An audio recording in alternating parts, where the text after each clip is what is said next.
بسم الله الرحمن الرحيم. الحمد لله رب العالمين، والصلاة والسلام على سيدنا ونبينا ومولانا أبي القاسم محمد وآله الطيبين الطاهرين المعصومين. بسم الله الرحمن الرحيم. إليه يرد علم الساعة وما تخرج من ثمرات من أكمامها وما تحمل من أنثى ولا تضع إلا بعلمه. Ramadan is just almost going to finish, going to end very soon. Today is 25th of this auspicious month. And we thank Allah subhanahu wa ta'ala for giving us this opportunity and ask him, may Allah subhanahu wa ta'ala accept all our ibadat in this month. Every day we were talking as much as we were able to do on each para, each juz and part of Quran. So today is 25th of Ramadan, and we are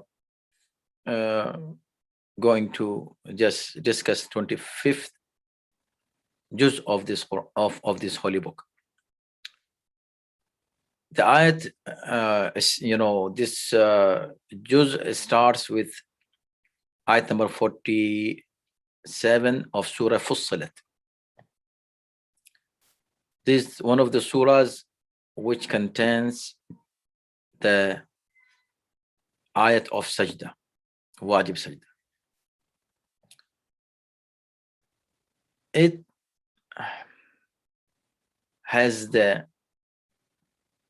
ayat إذا أنعمنا, see ayat number 51, because we are on juz number 25. Otherwise, if you go back, so this surah also has very important topics that has been discussed in it. When we bless, Allah says, when we bless a man, he becomes disgraceful, disrespectful, and disregardful, and turns away from us. أعرض ونأى بجانبه. But when we put him in any problem or trouble, فذو دعاء عريض, he makes long supplications. You find people, when they are in trouble, they need something, some help, some dua. No matter how long dua you give them, they will read. Why? Because they are in need, they are in problems, and they want to get rid of the problem. Allah says, but when we remove their problem, they turn back as they were before, as just they don't even know Allah. So this is the human nature Allah is showing. But Allah says, Sanurihim ayatina fil afaq. Beautiful ayat. Ayat worth noting and memorizing. Sanurihim ayatina fil afaqi wa fi anfusihim. We'll show them our signs in this universe and in their selves, in their souls. Hatta yatabayyana lahum annahu al-haq. Until it will be evident for them that Allah is the truth. Allah is absolute truth and reality. أَوَلَمْ يَكْفِ بِرَبِّكَ أَنَّهُ عَلَى كُلِّ شَيْءٍ قَدِيرٌ. So Allah will show. So Allah has shown every human being some signs everywhere in this universe and in themselves. And Allah had made clear all the evidence to make it easy for them to understand. Easy. With common sense, to recognize Allah subhanahu wa ta'ala, but still people deny it. So surah finishes there. Next surah starts, Surah Shura. As all the surahs talk about Allah's oneness, this surah is also speaking about Allah's oneness. وَهُوَ يُحْيِي الْمَوْتَى. Allah is the one who gives life back to dead people. No matter someone how strong he becomes, but still he will not be able to overcome the death, this reality of leaving this world. Everyone will leave this world. Fir'aun, he's no more. Namrud, no more. They all claim to be God themselves. Leave alone just coming against God. No, they were God themselves. But where are they? Those strong people, where are they? Allah will remain, all will go. He is the one who created the universe. Fatir as-samawati wal ard, the heavens, and he is the originator. Fatir means he created from the origin, from the beginning, from nothing. The originator of the heavens and the earth. جَعَلَ لَكُم مِّنْ أَنفُسِكُمْ أَزْوَاجًا. This phrase has been repeated in Quran many times. That Allah subhanahu wa ta'ala has made for you mates from your own selves. Your mate is from yourself. But when you see the relationship between husband and wife nowadays, you won't believe that both of them are from one soul. Both of them, Allah created them from one soul. And Allah subhanahu wa ta'ala made the arrangements for you to come together and live together. This is one of his signs, as he has mentioned in other place. It is signs of Allah subhanahu wa ta'ala. يَبْسُطُ الرِّزْقَ لِمَنْ يَشَاءُ وَيَقْدِرُ. How many times also this has been repeated, that Allah expands the provision for whomsoever he wishes and tightens it. يَقْدِر, tightens the rizq for whomsoever he likes. It is in his hand. The sustenance, the money that you are going behind, you run behind money, right? Everybody. This is not, it is not in your control. It is up to Allah subhanahu wa ta'ala. He gives whoever he wants. And next ayah, Allah says, شَرَعَ لَكُمْ, this beautiful ayat. شَرَعَ لَكُمْ مِنَ الدِّينِ مَا وَصَّى بِهِ. Allah subhanahu wa ta'ala made the sharia for you, sharia. He prescribed the religion for you exactly as he had prescribed it for Nuh and Ibrahim and Musa and Isa. In this ayah, Allah is mentioning the prophets who have sharia. Nuh had sharia, Musa, Isa, these all the prophets who introduced code of life, but some accepted them and some rejected them. شرع لكم من الدين ما وصى به نوحا والذي أوحينا إليك وما وصينا به إبراهيم وموسى وعيسى. These four, and of course last prophet Muhammad sallallahu alayhi wa sallam. أن أقيموا الدين ولا تتفرقوا فيه. Allah says, we send them one single religion. All the prophets came as preachers of same religion, Islam. And Allah ordered them, commanded them, instructed them that they should establish the religion and not to be divided. وَلَا تَتَفَرَّقُوا فِيهِ, not to dispute and divide. But they did. And وما تفرقوا إلا من بعد ما جاءهم العلم. Unfortunately, all these divisions was after the knowledge came to them. So this is, Allah is mentioning about the people before this nation, before our nation, before Muslims. All the nations that passed before us, they had prophets, great prophets, like Nuh, like Ibrahim, like Musa, like Isa. And all these prophets brought laws for them, laws for how to live their life. But still, what happened?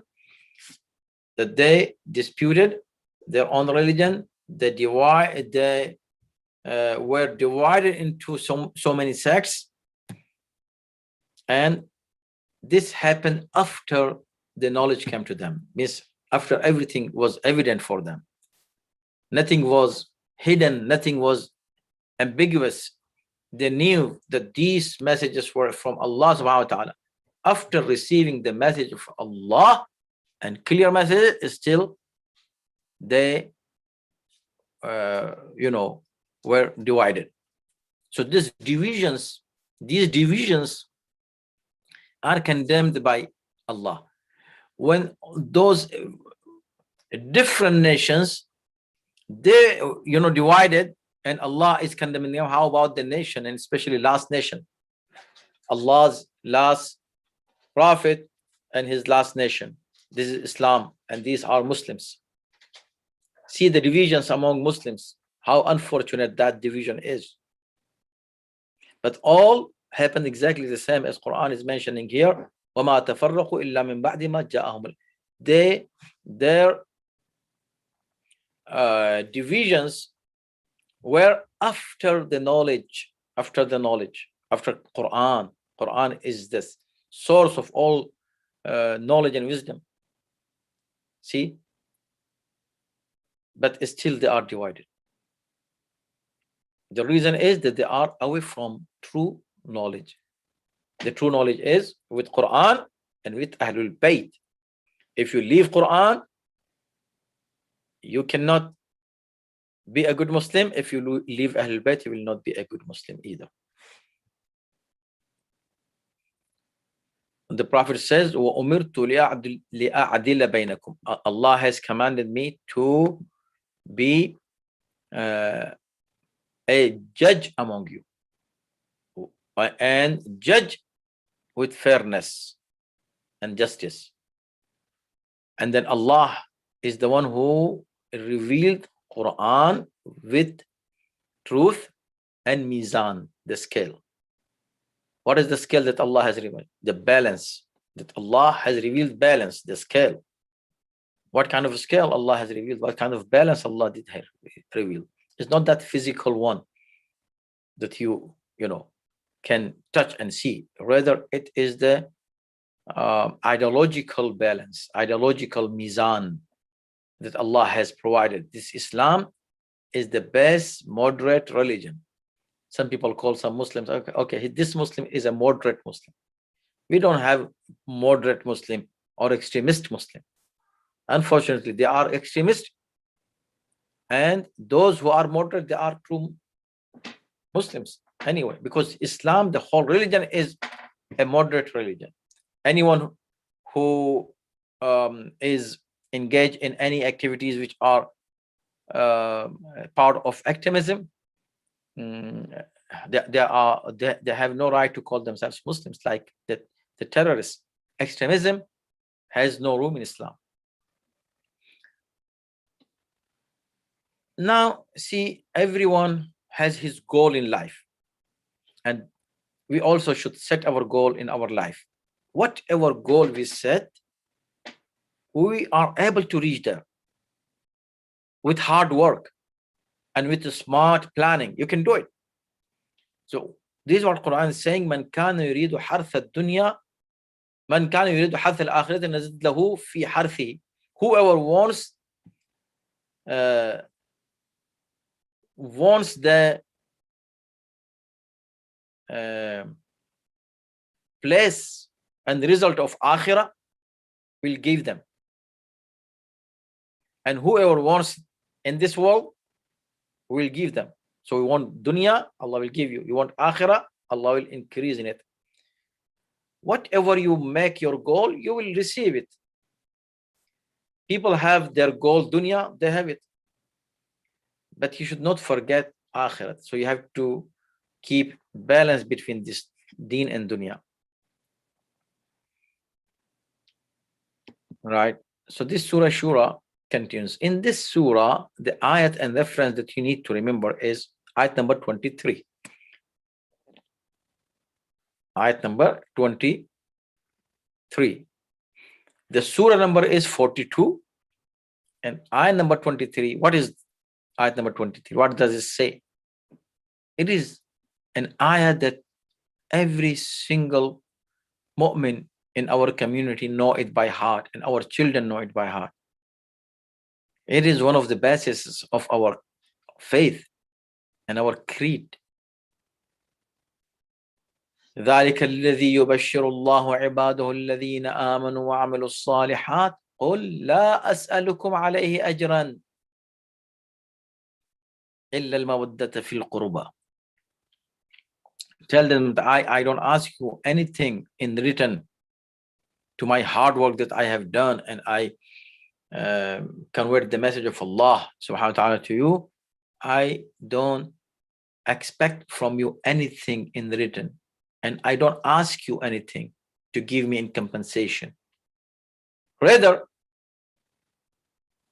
I will ask you, Allah says, قُلْ لَا أَسْأَلُكُمْ. Tell them I will not ask you anything. Right? I do not ask you anything but the love of my relatives. Love of my relatives. I don't need any reward from you. So, حب أهل البيت, love of Ahl Bayt is what we pay as compensation to Prophet's hard work and his tabligh that he has done. So without love of Ahl Bayt, you will not be able to complete your iman. Then many other examples given by Quran in these ayat.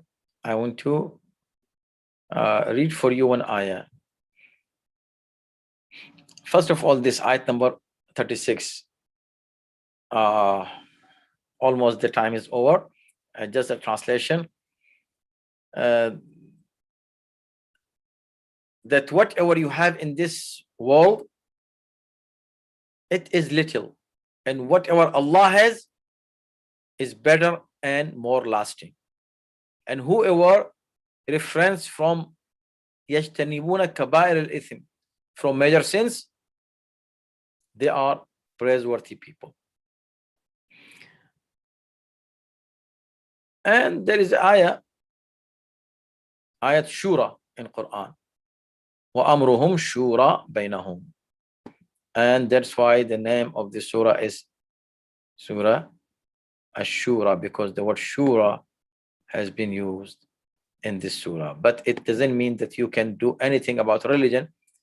You can do Shura, you can take advice of each other and advise one another in not religion but in worldly matter is okay. Otherwise it is not fine. It is not true, as people give the reference of this ayat number 38, that amruhum shura bainahum, and they justify the shura that happened after the Prophet to select a Khilafat is deen, religion. You cannot have a shura, a council, to select how many rak'at you want to read. It is not your job. You have to just follow the rules and laws of Allah subhanahu wa ta'ala. You cannot make laws with shura. So shura is for your own affairs, not the affairs of religion. May Allah subhanahu wa ta'ala increase your knowledge and your recognition about your religion, inshallah. Assalamu alaikum wa rahmatullahi wa barakatuh.